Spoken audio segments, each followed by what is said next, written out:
Hello, Corey from Health and Fitness Over 50. I have a very interesting video for you today. This is on isometrics. I've recently been on a very big isometric kick. I guess this so-called kick I've been on has been probably for about a month now.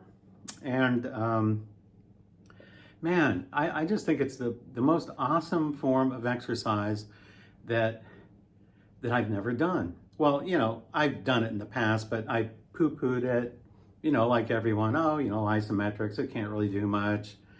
Man, it's good for beginners, you know, maybe older folks, you know, like me, I'm 60. Yeah, but no, it goes way, way beyond that. I've really been getting into it. And when I discovered that Bruce Lee made isometrics a major part of his training, that is overcoming isometrics, where you don't have any limit on the force that you can apply.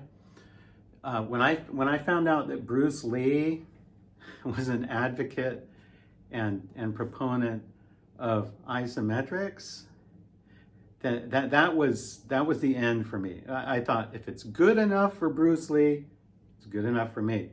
Yeah, Bruce Lee was not a jacked guy.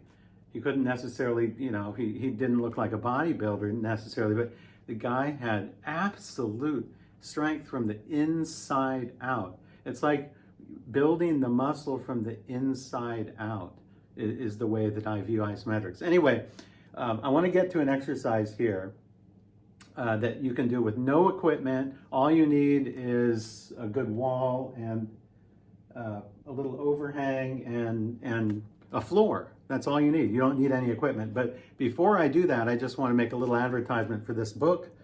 I have no affiliations with Mr. Schifferle, but I recommend this book highly. It's called Overcoming Isometrics. It's by Matt Schifferle. You can get it on Amazon.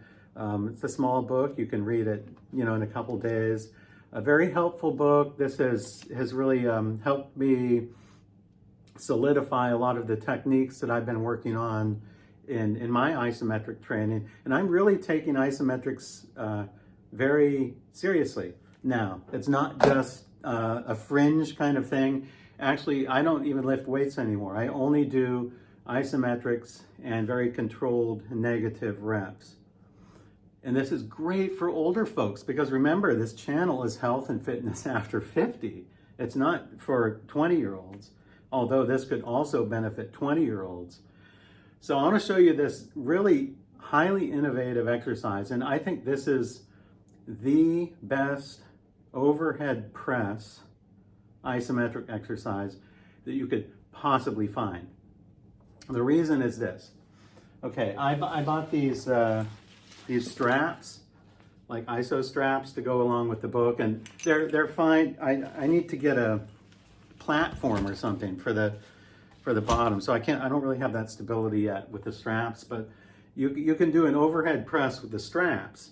You know, you can just stand there and do an overhead press and hold it for whatever amount of time. Well, I find with the straps, it's very, very unstable. Even if you have a stable base, it's still, I find, highly unstable. I think the absolute best way to do overhead press isometric exercises is this. If you can find somewhere in your home or living quarters somewhere where you can find a doorway or something that you may not be able to reach to it. Like I can reach to the top here, but I need to have a few more inches. As I simply put on some shoes, I have some like Crocs here that are maybe an inch up. And then I have a book.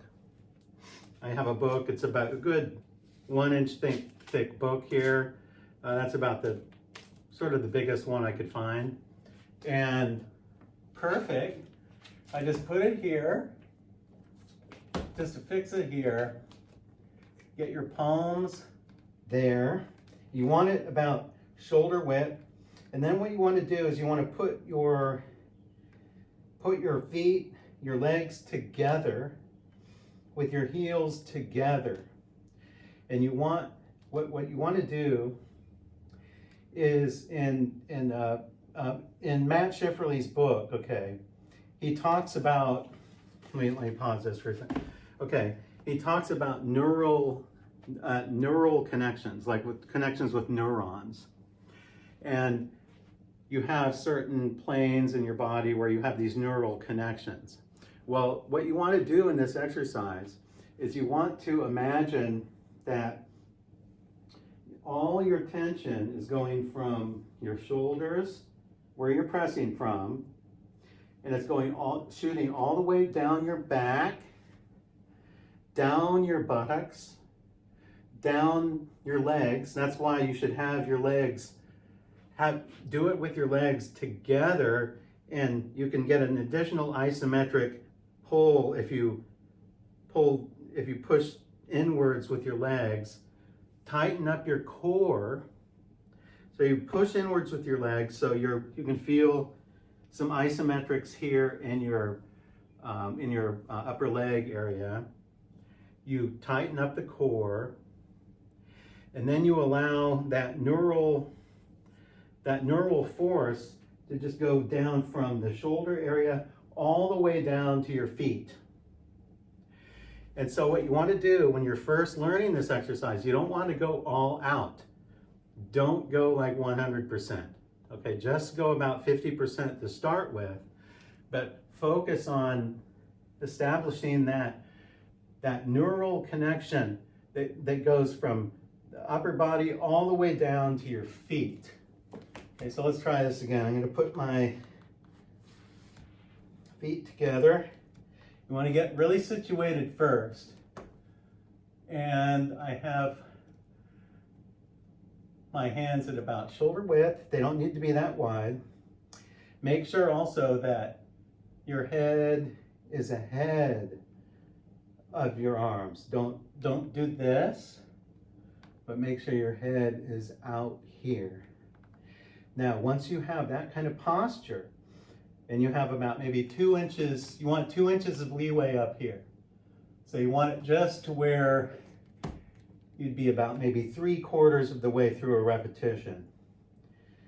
Once you have that set, just push about 50% of your capacity and tighten your legs together, tighten your core, tighten your glutes, and feel the neural energy flowing through the backside of your body all the way down to your feet.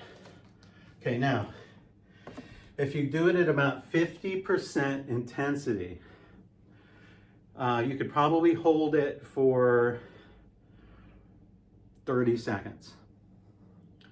So why don't you try, to begin with, try about just 50% of your strength capacity, but just focus on getting that neural connection that goes from the upper body down to your feet. Remember, keep your legs together so you can have that force. It's like almost like you're a tree trunk. You want the feeling like you're a tree trunk and you can hold, 5 tons of weight on you. If you have to hold a lot of weight on you, you sure as hell need a strong core and tight legs. So it's not just tightening up your shoulders. You need to engage your whole body, the whole posterior chain that goes from here all the way down to your feet. Okay, so that's for just learning the exercise for beginners. Now, once you get really good at isometrics and you become really proficient, as Matt Schifferle says in his book, Neural Proficiency, once you become proficient at these neural connections or neural pathways, then it's possible to go all out. And in that case, if you have your connections, your neural connections down, you're pretty attuned to what you're doing, then you can shoot for maximal effort, and that's about a 6-second hold. So most experts in Isometrics recommend warming, like getting to your max about maybe 4 seconds, achieving that maximum effort. So don't just start and all of a sudden go 100%. Ease into it about 4 seconds. Once you get to 100% of your max, or at least 90% of your max, hold that for 6 seconds. That's all, 6 seconds, and then release. Wait about 30 seconds, or maybe you could even probably wait a minute. I mean, some people say 20 seconds. I think that's not enough time. I'd say just a minute. Just walk around for a minute or so, and then try it again. So now I'm going to demonstrate for you 100, or I guess 90% effort. It's never 100%. If you do 100%, you'll get injured. But I figure that, yeah, I'm going to go all out for 6 seconds now, with sort of a 4 second time achieving that. All right. Okay, so I'll tell you when I'm starting. First, you want to get everything set. Everything set to where you're balanced. All right.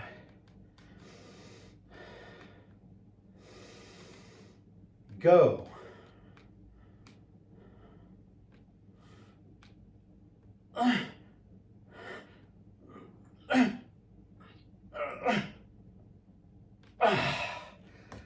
Oh, fuck.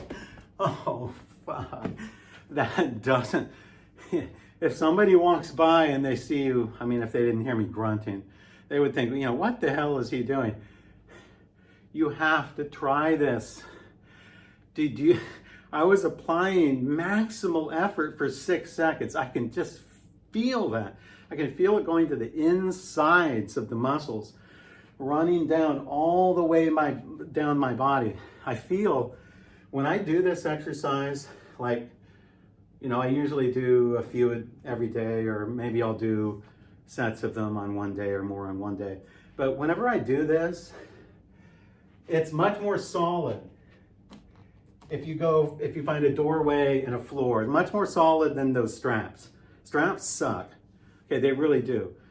This is much better than that. It's even better than that ISO chain that Bruce Lee used, because it's so solid. It's so solid if you have a floor and you have a ceiling.